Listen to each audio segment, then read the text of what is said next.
ladies and gentlemen.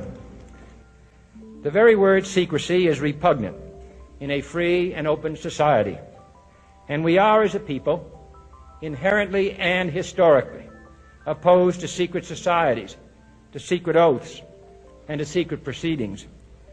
We decided long ago that the dangers of excessive and unwarranted concealment of pertinent facts far outweighed the dangers which are cited to justify it. Even today, there is little value in opposing the threat of a closed society by imitating its arbitrary restrictions. Even today, there is little value in ensuring the survival of our nation if our traditions do not survive with it. And there is very grave danger that an announced need for increased security will be seized upon by those anxious to expand its meaning to the very limits of official censorship and concealment. That I do not intend to permit to the extent that it's in my control.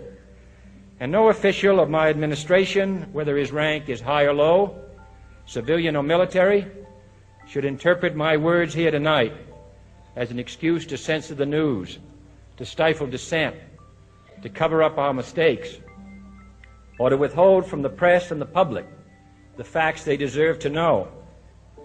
For we are opposed around the world by a monolithic and ruthless conspiracy that relies primarily on covert means for expanding its sphere of influence, on infiltration instead of invasion, on subversion instead of elections, on intimidation instead of free choice, on guerrillas by night instead of armies by day. It is a system which has conscripted vast human and material resources into the building of a tightly knit, highly efficient machine that combines military, diplomatic, intelligence, economic, scientific, and political operations. Its preparations are concealed, not published. Its mistakes are buried, not headlined. Its dissenters are silenced, not praised. No expenditure is questioned, no rumor is printed, no secret is revealed. No president should fear public scrutiny of his program, for from that scrutiny comes understanding, and from that understanding comes support or opposition, and both are necessary. I am not asking your newspapers to support an administration, but I am asking your help in the tremendous task of informing and alerting the American people. For I have complete confidence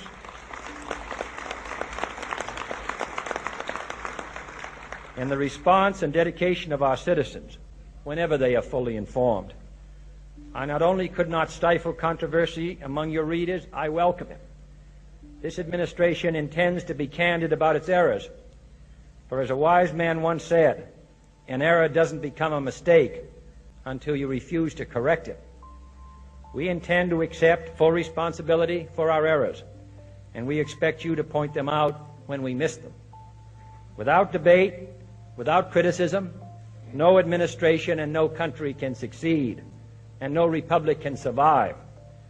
That is why the Athenian lawmaker Solon decreed it a crime for any citizen to shrink from controversy. And that is why our press was protected by the First Amendment, the only business in America specifically protected by the Constitution, not primarily to amuse and entertain, not to emphasize the trivial and the sentimental, not to simply give the public what it wants, but to inform, to arouse, to reflect, to state our dangers and our opportunities, to indicate our crises and our choices, to lead, mold, educate, and sometimes even anger public opinion.